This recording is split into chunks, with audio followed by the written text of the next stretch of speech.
Okay, today we're going to continue our look at the players, and we're going to be looking specifically at the former CN Rail Chief Operations Officer, Keith Creel, who is now the CEO at CPKC.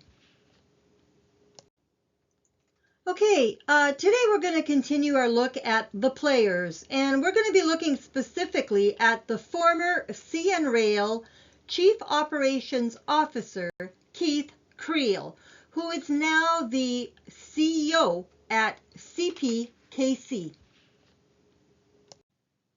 All right, what we have here is basically a list of former CN Rail CEOs during the whole time frame for issues that play into the death of conductor trainee Jason Cluney and more. But anyways, the CEOs, the first CEO was a man by the name of Paul Tellier, who was the former clerk of the Privy Council for the Government of Canada.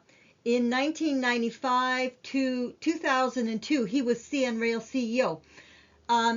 What's interesting about that is that the man who is now clerk of the Privy Council today, as Canada attempts to overhaul the Railway Employee Qualification Standards Regulation, is a man who worked for Paul Tellier, and his name is Michael Sabia. Sabia was also the Chief Financial Officer at CN Rail. So it's kind of interesting that he is now clerk of the Privy Council when they're trying to do this second attempt to overhaul the Railway Employee Qualification Standards Regulation. And you have to wonder, what role did Sabia play during his former tenure under Paul Tellier or at CN Rail? Was he part of initiating training program changes, for example, without going through proper procedures as the Railway Safety Act Section 20 would have necessitated? Is that why Michael Sabia is now playing a role in this overhaul? Because he may have a personal interest? I don't know. I suspect it may be, but I have no way of knowing for sure. But definitely an issue to keep in the back of your mind. And then we had Hunter Harrison.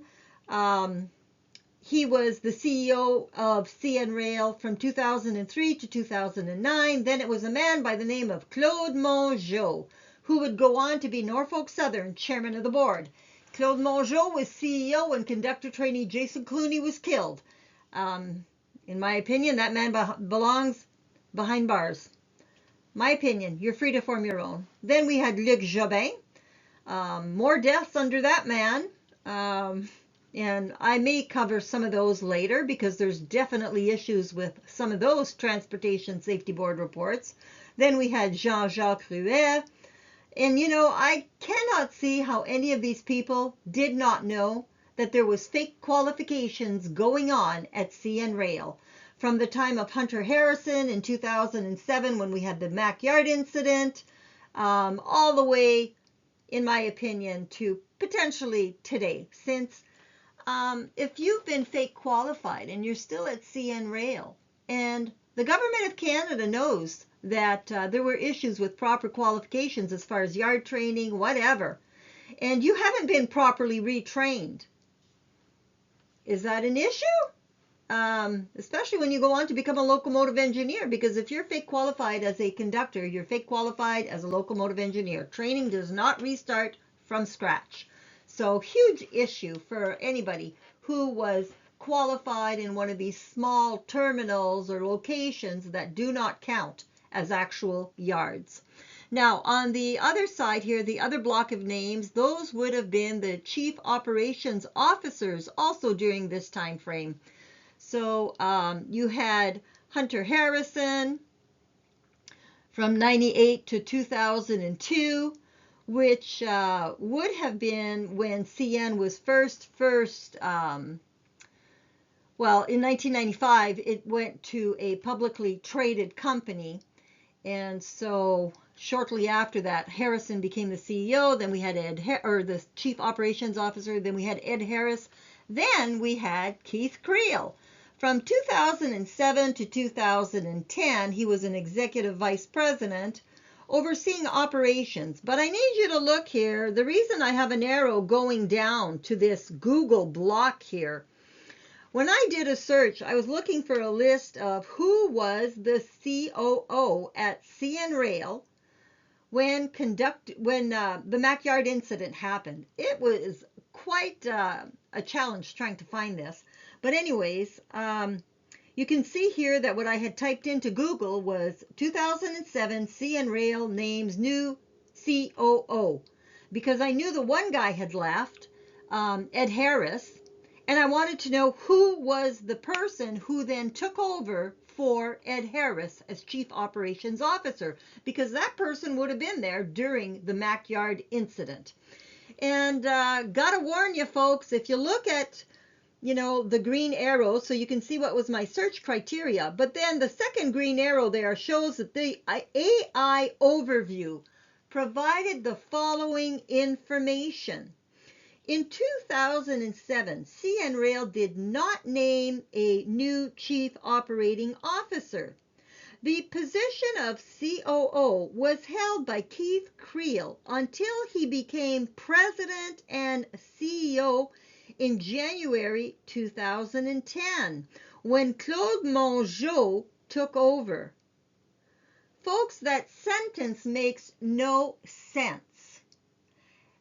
Keith Creel, this implies that Keith Creel became President and CEO in January 2010? Absolutely not. Claude Mongeau was the CEO of CN Rail in 2010 through 2016. So this is all, it's a garbled sentence, first of all. It doesn't even make sense when you read it, because it says Keith Creel became President and Chief Executive Officer in January 2010, and then it follows up when Claude Mongeau took over. You can't have those two together in one sentence. It would make it look like there's two CEOs at the same time. That was not the case. So be very careful of relying on, AI when you're doing research, because boy, you got to learn to question everything. And let me tell you, so this AI overview, what they provided is very wrong here. Creel was never CEO at CN Rail. But if a person reads this and, I'm doing my research, and now all of a sudden all these papers, research documents, whatever, come out showing that Keith Creel was CEO at CN Rail in 2010, because that's what AI told me. Folks, this is how you get a whole lot of misinformation in databases and on the internet. AI has clearly not been tested enough if it's returning search information such as this. And so I would really caution people, be very careful when you trust only AI when you're doing research, because you may be going down a really nasty path. That's all I'm going to say on AI, but Keith Creel was never President and CEO at CN Rail. That was Claude Mongeau at that time. All right, well, the reason, it took me a lot longer to find out who was COO when the Mackyard incident happened is because of things like what was returned in via AI, but also if you look at Wikipedia, the top right screen here, basically when you do a search on Keith Creel, it tells you that he was an executive vice president in 2007, but it doesn't tell you that he was chief operations officer, that he was overseeing operations. It then tells you that he was chief operations officer in 2010. And so, there's a lot of executive VPs. And so you can't just assume that Keith Creel was executive VP overseeing operations. And you wouldn't have known he was in that role in 2007 if you, again, looked at what was provided in Wikipedia. But it took me a while to find this. And if you look on the left screen here, CN Rail's 2009 Investor Fact Book. Well, it doesn't get better than that. It's right from the source, CN Rail itself. But here, you would have had to have the date 2009 to find this. But in this fact book, it stated Keith Creel was appointed Executive Vice President Operations in May 2007. In this role, Creel was responsible for the company's operations in Canada and in the United States. And so even though not physically in the U.S., any issues in that time pertaining to operations, deaths, whatever, that would have fallen under Keith Creel. So that is where I know for sure that Keith Creel was overseeing operations and was basically Chief Operations Officer when the Mac Yard incident happened. It doesn't get better than taking it from a CN Rail 2009 Investor Fact Book. So that's where I got this information that Keith Creel was indeed the person in charge when the Mac Yard incident happened, clearly showing a whole lot of fake qualifications was going on and people were not getting the training they were supposed to get. The Mac Yard incident happened in September of 2007, and then again, that launched the first attempt to rewrite the frontline rail worker training programs for all rail carriers operating in Canada. So Keith Creel, you know, as COO of CN Rail at the time, would certainly have been a person, in my opinion, providing input into that effort. What I call a complete and total public scam. We're going to get into a whole lot more on that. But anyway, if you look here, in the other block I have, Keith Creel became the president and CEO of CPKC in April 2023. Before that, he was the CEO of CP Rail as of January 2017. He became the CP COO under Hunter Harrison at CP Rail in February of 2013. So he had already left CN Rail when conductor trainee Jason Cluney was killed. However, I very much suspect a lot of the operational excellence that still remained at CN Rail, as far as the training materials, all of that, given the dates on those materials dated back to 2008, 2010, and that could have been a situation where we just had even older materials than that, and we just put a new cover page with a new date on it. So in my opinion, I think Keith Creel may have definitely had a hand in the use of extremely outdated training materials and potentially in the use of deadly training slide number 53, which was clearly in use at CN Rail at the time conductor trainee Jason Cluney was killed. What is the origin of deadly training slide number 53? How old is it? Does it date back to the days of 1995, prior to CN becoming a publicly traded company? You know, I have a lot of suspicions that that slide may be extremely old. And that it was still being used, that it was used potentially to train thousands of frontline rail workers. So for more on that, I would really encourage you to look at the Deadly Training Materials series, because I don't think that all of the issues as far as the deadly training materials happened only after Keith Creel left. I suspect some of them may have been there before Keith Creel, during Keith Creel's tenure as COO, and potentially much later. And you know, this whole thing would beg the question, how is it that chief operations officers, especially when you know there's fake qualifications going on, as the Mac Yard incident clearly showed, How could you care so little about frontline rail workers that you don't truly overhaul those training programs, even though they did a first attempt?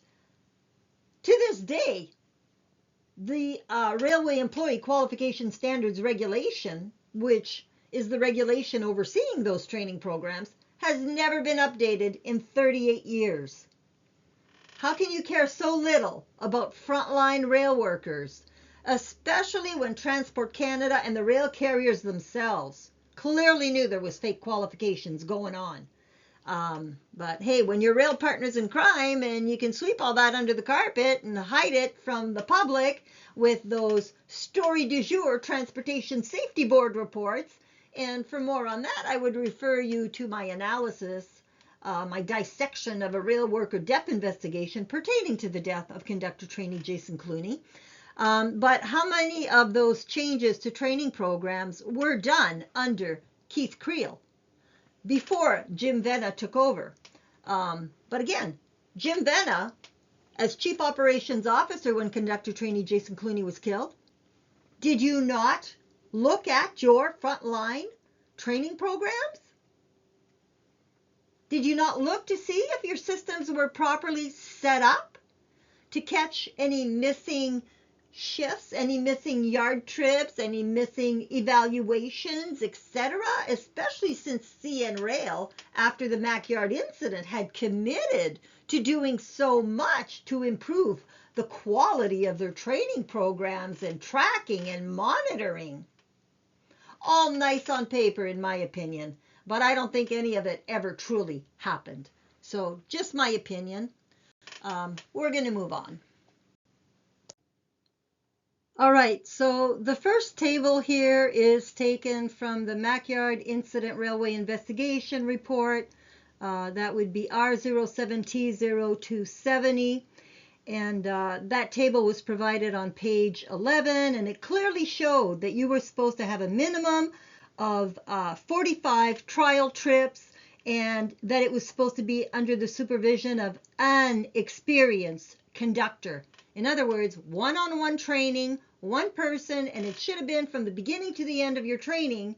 It doesn't say under the supervision of experienced conductors. That is not plural there. So that would imply one person from beginning to end for the program. But under Keith Creel in 2007, the training program was changed, and they were, well, whether or not it was formally changed, it certainly I don't think was approved by Transport Canada, which would be a violation of the Railway Safety Act, Section 20.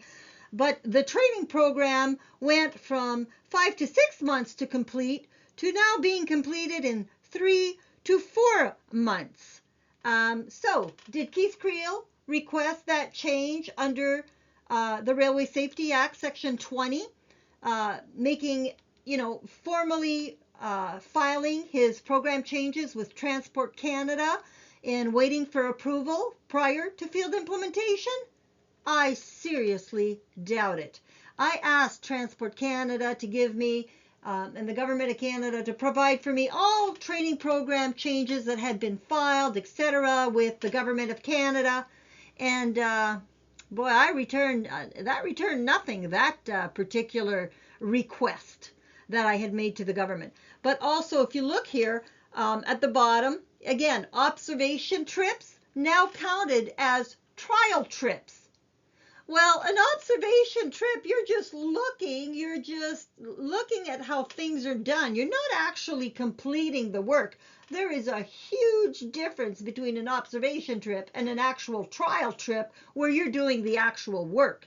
And so, again, they were qualifying conductors with as little as 30 to 35 trips.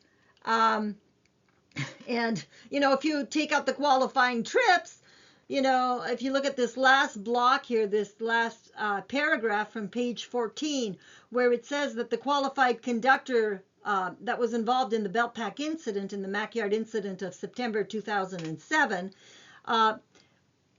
had completed 34 training trips and a qualifying test.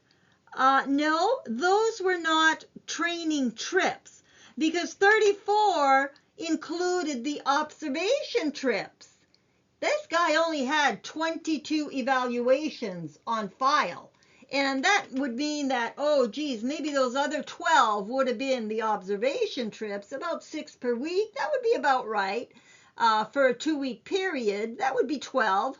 So 34 minus 12 would have been 22, which would match the observation, the evaluation form number was 22. Were on file for this particular conductor trainee, or conductor trainee before he was qualified.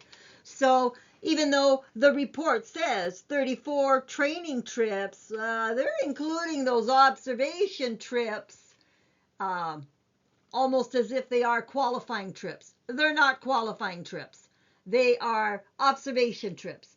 The field trips would have been the ones that counted. You can't, just because CN decided to lump them all together, it doesn't mean that the Transportation Safety Board should be doing so. That's not what the program was. You didn't have, weeks 3 and 4 lumped in with the minimum of 45 trial trips. Those were a completely different type of trip where the conductor trainee actually did the work. So huge issue.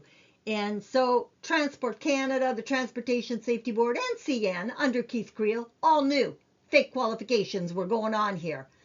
They were not qualifying conductors in accordance with the training program that was supposedly on file with Transport Canada per this table 1. And then it says here, prior to 2007, conductors were only qualified for 1 year and were required to retake the Canadian Rail Operating Rules exam. But there was a very high failure rate. And so because of that, since 2007, new conductors have been considered fully qualified for 3 years. Okay, so we got a high failure rate, probably because they're fake qualified to start with. And so we're going to extend their qualification card rather than fixing the problems with the training program and making sure they understand and comply with the tasks that they're supposed to be able to do and the rules under which they're supposed to operate. Well, we got a high failure rate, so instead of instead of fixing the actual problems, we're just going to make your cards good for 3 years. Doesn't that kind of make you think that maybe the training program should have remained at 2 years the way it was before CN Rail and CP became publicly traded companies, when they were still Government of Canada companies? This training program used to take 2 years to be fully qualified. And so, when you fake qualify, I could see why you'd have a high failure rate after the 1 year, because you didn't qualify them properly to start with. They were fake qualified. There's no other way to put it. They were fake qualified. And that's what the facts actually show. So this thing of, we're going to make your card good for 3 years now. You don't know what you're doing.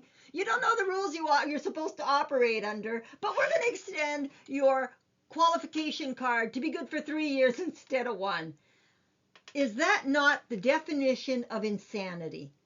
Is there any reason why we might be thinking, geez, things are getting worse in the rail industry, especially when you look at all those other training program changes that were initiated as they're discussed in the death investigation report pertaining to the death of conductor trainee Jason Cluney, where you had not an experienced conductor, working with new trainees, but somebody who could have just been qualified, just as in the case of my child, where they had just been qualified, or as I would say, fake qualified, with basically 0 yard training, and they were expected basically within a week to be training trainees when they themselves were on probation and subject to dismissal themselves.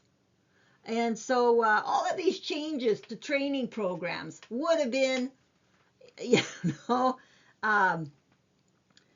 very likely violations of the Railway Safety Act, Section 20.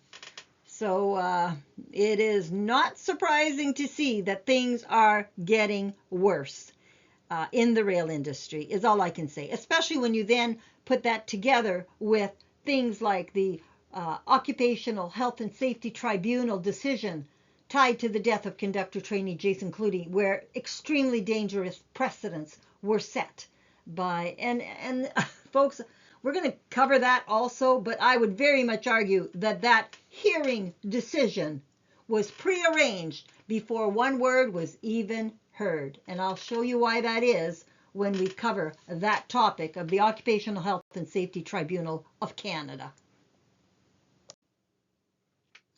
All right, so given Keith Creel was the former CN Rail EVP, Executive Vice President in charge of operations, and he oversaw operations from May of 2007 to January 2013. He left for CP Rail, I think, in February of 2013. But anyways, he definitely did oversee operations from May 2007 to 2013. So that whole 6-year period. So if there were issues with fake qualifications, as there clearly were in the September 2007 Mackyard incident, he would have had more than enough time to address some of those issues. And that's what they were supposed to do when they launched the first attempt to rewrite the Railway Employee Qualification Standards Regulation. And again, that, in my opinion, was a total and public scam. And Keith Creel, as a person overseeing operations for CN, would have definitely provided input into that entire public scam of an exercise, in my humble opinion. But anyway, so during the September 2007 Mackyard incident, which was clearly showing employees at CN Rail were not getting the training they were supposed to be getting. So for that, I would refer you to the 12 video series on the Mackyard incident of 2007, looking at the Transportation Safety Board Railway Investigation Report R07T0270. That was absolutely under Keith Creel. And then he would likely have participated in what I call, again, that public scam of a rewrite, an attempt at watering down of the Railway Employee Qualification Standards Regulation, SOR 87-150, which resulted in a document known as the Rules Respecting Minimum Qualification Standards for Railway Employees, or TCO 0-102. And that public scam of a document is going to be completely analyzed. That will probably be the next thing I cover after I do this series, this video on Keith Creel. But that public scam of a document was approved by the Governor in Council on June 23, 2009. The Minister of Transportation at the time was John Baird.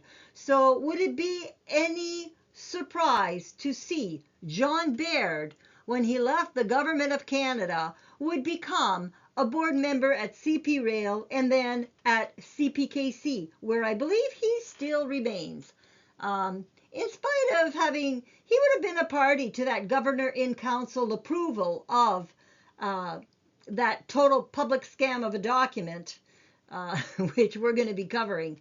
Because the Governor in Council, when the Governor General of Canada has to approve new laws, regulations, whatever, rules, they don't, a Governor in Council, they don't have all the experience that they need. They need to rely on, there's a whole group of cabinet members that are part of these decisions. And so if it's a decision that impacts the rail industry, the Minister of Transportation would absolutely be part of the Governor and Council meeting where they would have approved these new rules respecting minimum qualification standards for railway employees, or that public scam of a document, as I like to call it. So that would have involved John Baird. Let's see, Keith Creel would have been responsible and oversaw all those extremely outdated and deadly training materials, which again, I cover the deadly training materials series. There's 9 videos, I think, on that. And some of those materials, even though they're dated 2007 and 2010, I suspect they may be much older than that. So I would refer you again to that 9-video series on deadly training materials. But a lot of that, again, would have been happening under Keith Creel. And did Keith Creel initiate any changes to conductor training programs which were discussed in the railway investigation report pertaining to the death of conductor trainee Jason Cluney? That would be R13W0260.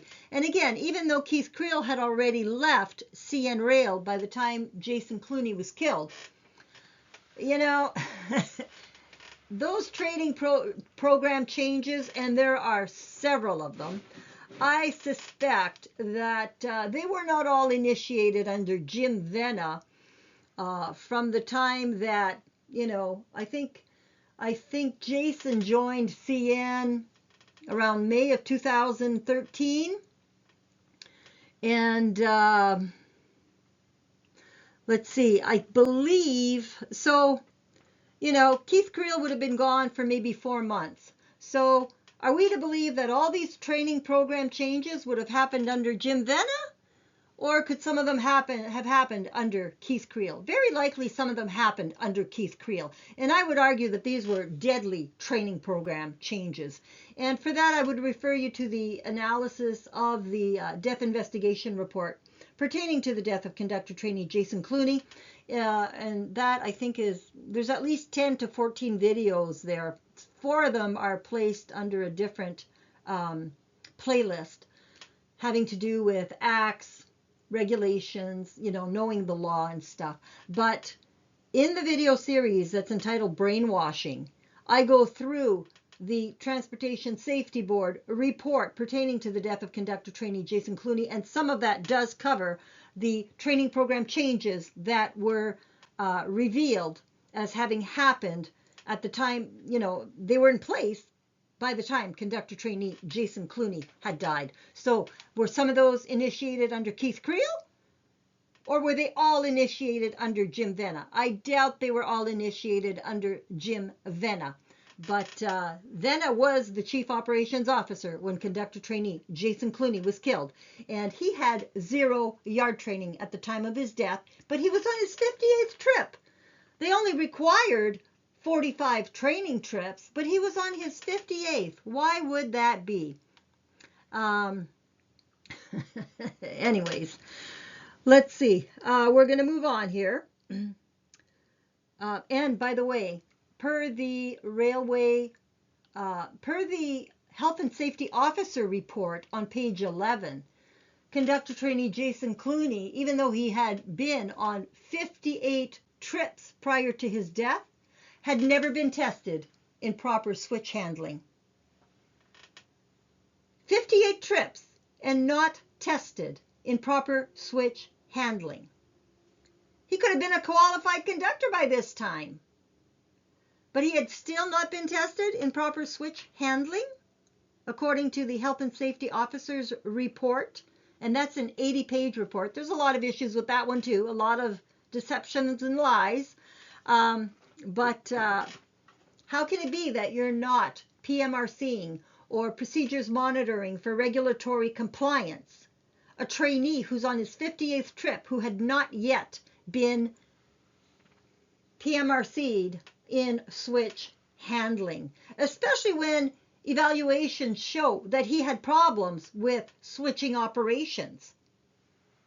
So what's going on at CN Rail that the training was this bad? You know, CN loves to say that they had the 5-star gold training program, 5 gold star whatever training program. I'm sorry, but based on the information I've come to learn, I wouldn't even give you half a star. That's how bad, in my opinion, their training program really is, as far as what's been revealed via all these railway investigation reports and more. Okay, so there's also, so if some of these training program changes were initiated under Keith Creel and they didn't go through the Transport Canada procedures to be first filed and approved by the Minister of Transportation prior to field implementation, If those happened under Keith Creel, those would have been violations of the Railway Safety Act. Some of them could have been under Jim Vena, but I suspect some were definitely under Keith Creel. And then he was also in charge of operations, and in my opinion, very likely a person, there may be many more, who failed to ensure that track switches were properly and accurately labeled and matched documentation used by frontline rail workers. The whole issue of track switch 15 versus track switch 23. Again, issues discussed in the brainwashing series where I dissect the Transportation Safety Board report tied to the death of conductor trainee Jason Cluney, because the switch that was wrongly flipped or reversed was actually physically labeled TS23, but all three crew members in their witness statements referred to it as TS15. Where were they getting that when the switch was labeled TS23? Had to be somewhere in the work documentation. And when I asked my child, can your documents be out of date as far as switch numbers, the answer was yes, by years. So that's why I suspect it would have been under Keith Creel's operational excellence, and of course that of Jim Vena, who then took over as COO. Let's see, Keith Creel would have been in charge of CP Rail during a March 11th, 2015 incident where there were three, in my opinion, very unqualified managers at the controls. And I'm going to be going through that investigation report R15V0046 and doing an analysis of that report too in a series, because that just shows how dangerous things really are. When you see what's required to allow a manager at the controls, and in this case there were three managers in the locomotive. And when I'm talking about managers at the controls, I'm talking about guys who could be accountants, IT employees, or programmers, people whose jobs are not regularly to be, a conductor in a locomotive. But the rail industry absolutely allows for managers at the controls. And in my opinion, that's in violation of the Railway Employee Qualification Standards Regulation, because I do not see anywhere in that regulation that there are special provisions for managers at the controls. You're either a qualified conductor or you're not. And when you look at what is required for managers to be at the controls as far as their training, to me it's flabbergasting, and it's dangerous and deadly in my opinion. But anyway, we'll go on. But Keith Creel was definitely at CP Rail when an incident happened involving three managers at the controls. So more operational excellence by Keith Creel as far as what's revealed in that Transportation Safety Board report. And then let's see, you've got following also, Keith Creel was also the CEO of CP Rail during the February 4th, 2019 Field BC derailment. And that accident killed three crew members. And a CP Rail police officer or investigator stated that he suspected a cover-up.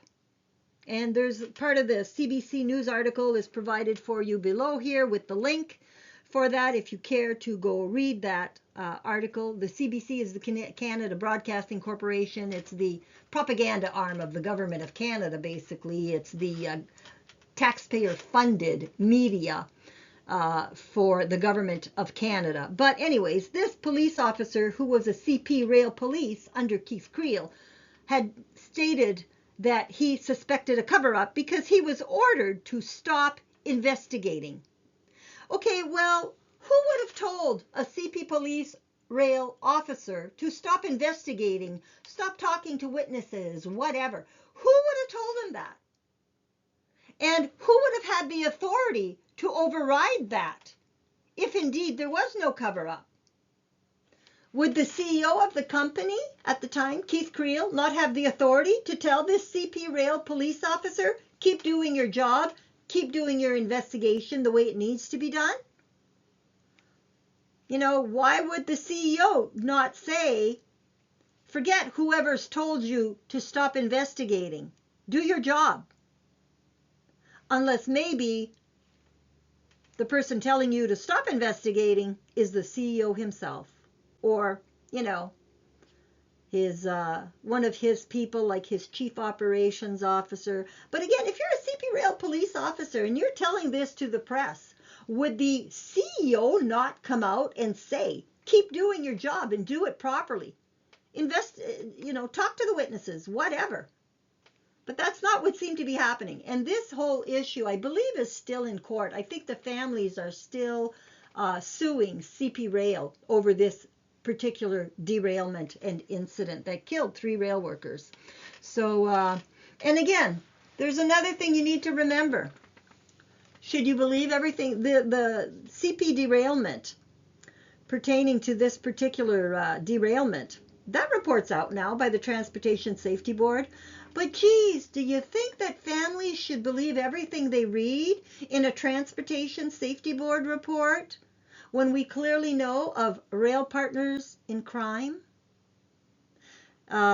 Because, the accuracy of those reports, in my opinion, is certainly to be brought into question. As far back as the Mackyard incident, which when Keith Creel was, again, overseeing Mackyard, that report was kind of a whitewash, too, of the actual facts. And again, for that, refer to the Mackyard series that I did. I think there's 12 videos on that report. And that would have been done during the Keith Creel days when he was overseeing operations at CN Rail. So, should families believe everything they see in a Transportation Safety Board report? I don't think so. Because in my opinion, there's definitely rail partners in crime. The Transportation Safety Board, Transport Canada, the Occupational Health and Safety Tribunal of Canada are absolutely in bed with rail carriers to hide the truth. And there's a lot of deceptions and outright lies that go on in these reports. My humble opinion, based on what I've analyzed, you're free to form your own opinion. Okay, so what we have here is a page from the Transportation Safety Board report pertaining to the death of conductor trainee Jason Cluney. And again, this was after Keith Creel had left CN Rail, but this just gives you an idea of the training program changes that had taken place. And so the question becomes, since Jim Vena was COO, Chief Operations Officer at CN after Keith Creel left, he would have been there, Jim Vena, from, it would have been February 2013, and Jason died in November. So are we to believe that all these changes, in addition to the Mackyard changes, would not have happened under, some of them would not have been under Keith Creel, that they were all under Jim Vena? I doubt it. I seriously doubt it. Because some of this stuff was happening when my child was a newly qualified conductor. And that would have been in the summer time frame, basically of the same year. So Jason died a few months later. Did all these changes happen in a 6-month period, all under Jim Vena, or could some of them been under Keith Creel? I suspect some of them were under Keith Creel. I have no way of knowing for sure, but when I requested a list of training program changes filed with Transport Canada after Jason's death, nothing like by CN Rail for approval according to the Railway Safety Act, Section 20, as should have been done for each and every one of these, I was given nothing in return. So when were these actual changes implemented in the field? Does not look like they went through Transport Canada, is what I'm saying. So some of them could have been under Keith Creel. Some of them could have been under Vena. Not sure. But anyways, it does say here, the initial 2 weeks observation trip with a qualified conductor have been cut. Oh, okay. Well, previously in the Mackyard incident, it wasn't that they had been cut, it was that they had been included as field trips. But now we're being told they're specifically cut out. Was that under the operational excellence of Keith Creel or Jim Vena? And again, remember, if they've been cut, that means that Jason had 58 trial trips. You only needed 45 to be a qualified conductor. And in those 58, he still had not been PMRC'd, or procedures monitoring for regulatory compliance, for switch handling, even though CN knew he had problems with proper switch handling. Then we have here, recently qualified or less experienced conductors were permitted to train new hires. So I discuss all of these issues under the brainwashing series when I go over Jason's accident report. But, there's a lot of issues here. Some conductors who are providing on-the-job supervision are not completing the evaluations. Yeah, we knew that. And then instead of having one dedicated trainer for conductor trainees for the duration of the training, a number of conductors acted as trainers. I think that one may have been under Keith Creel, because I think that was also an issue in the Backyard incident. Let's see. Then there was the conductors, unlike locomotive engineers, are not required to become familiar with the territory before working unsupervised. Actually, that is not accurate, because the Canadian Rail Operating Rules, the general section, and I think it's point 10, does state that they need to be familiar with the territory. So again, are we to believe everything that we read in a conductor, in a transportation safety board? I would argue that the level of expertise for some of these people who work there and write these reports is not exactly top notch. But anyway, that's my opinion. And then it says the on-the-job trainer or trainmaster does not ride along on trips to evaluate the trainee. Well, of course not, because that's a management role. The trainmaster is a management role, and they're not the ones providing the on-the-job training. But you need to look at the whole issue with made-to-fit definitions, as I discuss them again in the brainwashing series. Huge issue. But anyway, so if you look at all of these, for these to be not violations of the Railway Safety Act, they would have had to have all been filed with Transport Canada for prior review and approval prior to field implementation. And if these were part of the current training program for CN Rail, then those would have been included under the section in Jason's accident report pertaining to CN Rail's present accelerated conductor training program. But that's not where these were included. These were included in a separate section discussing changes to the training program. So that tells me, you know what, if they're not part of the current training program, these were not approved. That's what that tells me. And I think some of these date back years, long before even Jim Vena took over. But again, a good lawyer could get to these issues, and I think that's what needs to happen in order to have the proper overhaul that we need in the rail industry in both Canada and the U.S. Because again, it's people like Keith Creel who would oversee not only Canadian operations, but U.S. operations for CP. And the same thing would be true for CN. Your chief operations officer oversees both countries. So in my opinion, these are issues for both countries. The more and more I look into these issues, the more I believe that to be the case, especially since many of these rail executives have escaped to U.S. Class 1 rail carriers like CSX or Union Pacific, Norfolk Southern, whatever. And again, there's the Rail Families United YouTube channel, but there's also the UPNS Merger YouTube channel. You need to look at the information provided on both channels in order to understand all the issues 100%. Because it's just, I'm not allowed to duplicate videos. I can modify them a little bit, but I can't put all the videos that are on the Rail Families United website on the UPNS Merger channel. because things like the Mackyard incident, even though it explains a lot of what's going on today in the rail industry, that is more a Canadian issue than US, although it does explain, you know, um, the fact that, in my opinion, there are people running Class 1 rail carriers in the US that don't belong in boardrooms. In my opinion, they belong in courtrooms. And if I was on the jury, I'd say behind bars. But that's my opinion. You're free to form your own. Okay, so again, you know, any of these changes, folks, when I'm discussing operational excellence, and in this case, we were looking mainly at Keith Creel, but, you know, I can't say for sure that everything that was a change to a training program when it was part of the death of conductor trainee Jason Cluney and those issues, they may have been just under Jim Vena, but I suspect a lot of these were also under Keith Creel.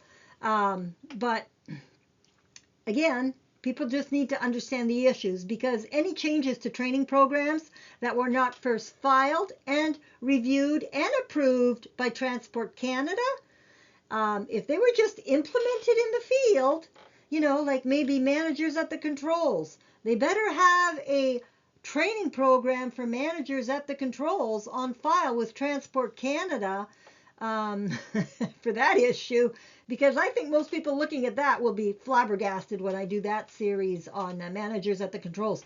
But, you know, here we're looking at changes to conductor trainee training programs. But what about, to belt pack, there's also going to be changes to belt pack training programs I'm going to be covering. And, but, you know, the same issue would apply for changes to locomotive engineer training programs. Haven't even touched on that discussion. That's not an issue I've looked into. But if there were any changes to locomotive engineer training programs and those weren't approved by Transport Canada prior to field implementation, those too would be violations of the Railway Safety Act. And in the managers at the controls issue, that Transportation Safety Board report from 2015 that I'm going to be providing an analysis for, there were 3 managers at the controls. That means one of them was a locomotive engineer.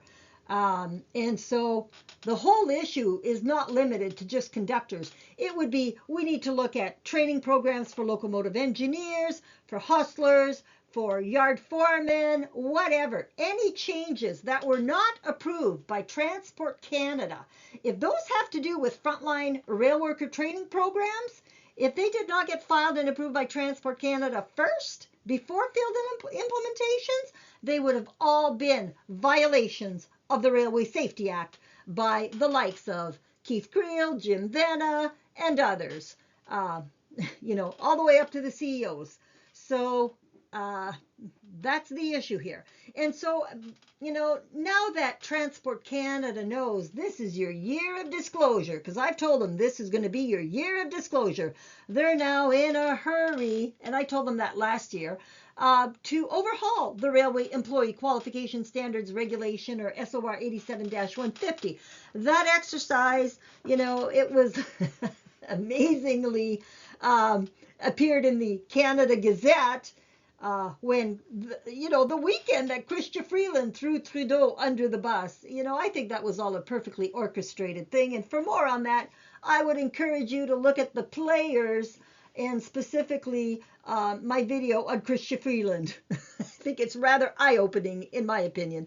But anyway, now we have a new Minister of Transportation because Chrystia Freeland can't wait to get the heck out of this department, the Ministry of Transportation. And so now we have Steve McKinnon, who used to be the former Minister of Labour for Canada. So I'll be doing a video on him too, because he's known of these issues since at least the CN rail strike in 2024. I think that was in June of 2024, where he was getting all these files that I was sending to him and stuff. So he's not innocent either in what he knows, but he's the new Minister of Transportation of Canada. So keep a very close eye on the rewrite of this critical regulation as it pertains to frontline rail worker training programs. From what I've already read online, there's a lot of issues with this new rewrite. And even the unions, they provided some feedback as to some of their issues already, but seem to be getting ignored again by the government of Canada. For example, there's one union for the maintenance of way employees, who are the track maintenance guys, who would like to be included in the training regulation, but we don't want to go there. Transport Canada doesn't want to do that. Why not? They move cranes. They have to do with the movement of equipment and whatever. They perform critical roles in keeping the rail industry safe. They're the ones that don't just fix the track. They have to maintain the hot boxes, the signals, everything. So why do they not get their own special training under the regulation? That absolutely needs to happen. But I don't think that they're planning on doing that. So folks, if you are a rail investor, a rail customer, a frontline rail worker, or a family of a rail worker, voice your opinions with now Minister of Transportation McKinnon, and let them know that we need to include track maintenance workers in the regulation. That regulation hasn't been updated in 38 years. We don't have another 38 years for Transport Canada to get it right. All right, I think I'm going to end this video here. I hope it was an enlightening one, because, again, when you're doing research, remember, don't necessarily trust everything that comes back in a computer search, because the AI, artificial intelligence, may not be accurate. You really have to do your homework and make sure that you're getting the proper players. And, there are so many of them. That's why, this whole players series is going to be quite long. And I encourage you to look at all of the players and understand their roles. Many of them have crossed into the U.S. rail industry, and this impacts all of Canada and all of the U.S. And so I'm going to end this video here. So on that one, have a great day, and I will see you on the next one.